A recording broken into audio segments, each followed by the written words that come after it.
Salam dəyərli müəllimlər. Deməli, MK'nın əsasları, ideal qaz qanunları bölməsində 28 nömrəli testin izahına başlayaq. Deməli, R və 2R radiuslu şarlar iç-içə yerləşdirilmişdir. Hər iki şarın daxilində eyni kütləli və eyni temperaturlu helium qazı var. R radiuslu şar partladıqdan sonra 2R radiuslu şarın daxilindəki qazın təzyiqi necə dəyişər?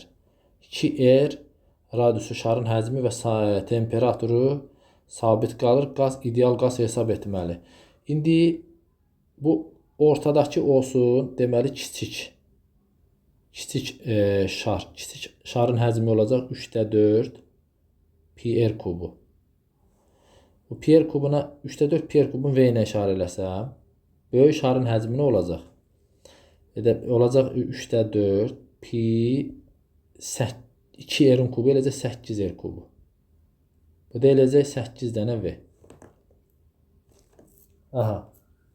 Bu eləcək 8 dənə V. İndi burada V deməli yəni bunların ikisində nə qədər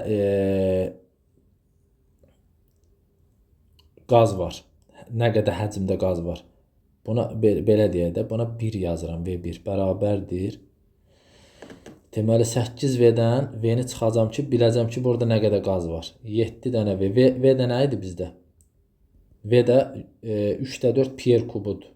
3/4 PR kubu. Bu da eləcək 3/28 PR kubu. Bunu buradan tapdıq.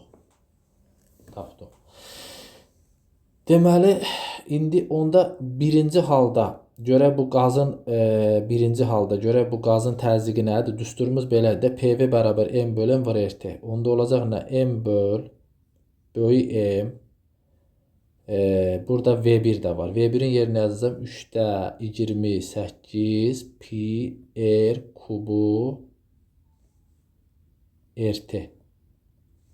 Aha. Bu belə yazıram. Aha, bu belə. İndi ikinci halda, bu ikinci hal nədir? İkinci hal.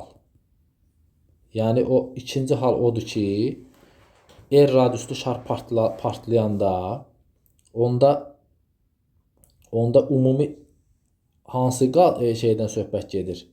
O böyük deməli böyük şarın həcmindən söhbət gedir. İkinci halda belə olacaq. 3/4 pi R kubu. Yəni 2R'in kubu 8R'in kubu. Bax bunu yazdım belə. Onda ikinci halda həmin bu əvvəl P1 idi, sonra P1 ştrix yazıram da bunu. Deməli ikinci halda bu içəridəki şarla çöldəki şar deməli birləşdi. Kütlələr eyni olduğuna görə toplayacağam da. Yuxarıdakı M-in yerinə 2M yazacağım. 2M böl M böl V. V-ni yerinə yazacağım 3/4 pi vır 8R'in kubu. Burada RT-də var. İndi dəyişmə deyirsə P1 ştrixin P1'ə olan nisbətini tapıram. Bunun lap sadə yolunu deyim sizə. Elə lap yazaq da. P1 ştrixin yerinə nə yazacağam? Bax elə 2M RT böl M vır 3/4 pi vır 8R'in kubu. Bilir də böləndə tərsi olur. Yəni M RT düşür məxrəcə. Bu böyük M vır 3/28 pi R kubu çıxır yuxarı. Sö. Buradan da nə olacaq? Bax. Deməli bax, bu M ilə bu M getdi. Sonra pi ilə bax bu pi getdi. Sonra R kubu ilə R kubu getdi. M ilə M getdi. Bu R ilə R getdi. Bu T ilə T getdi. Aha, indi burada yazaq yerinə. Tələsmək lazım deyil. Deməli olacaq 2 böl 4/8'in 32. O 3 çıxdı yuxarı. Vır. Deməli burada olacaq 28 böl 3 də düşdü məxrəcə.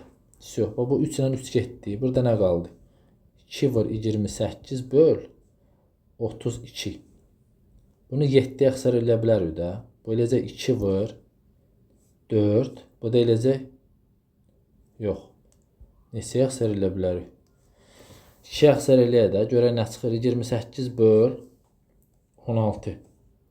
Bunu da 2-yə əksər eləyək. Eləcək 14 böl deməli 8. Bunu da 2-yə əksər eləyəcək. Böyle 7 böl 4. 7-ni də 4-ə böləndə nə qədər düşür? Hələ bölək 7-ni 4-ə. 1 4-ün 4. 7-dən 4 çıxanda 3. 7 4-ün 28. 25. Deməli olacaq 1,75 dəfə artacaq. Deməli, diqqətinizə görə sağ olun. İnşallah gələn dərslərdə görüşənədək. Sağ olun.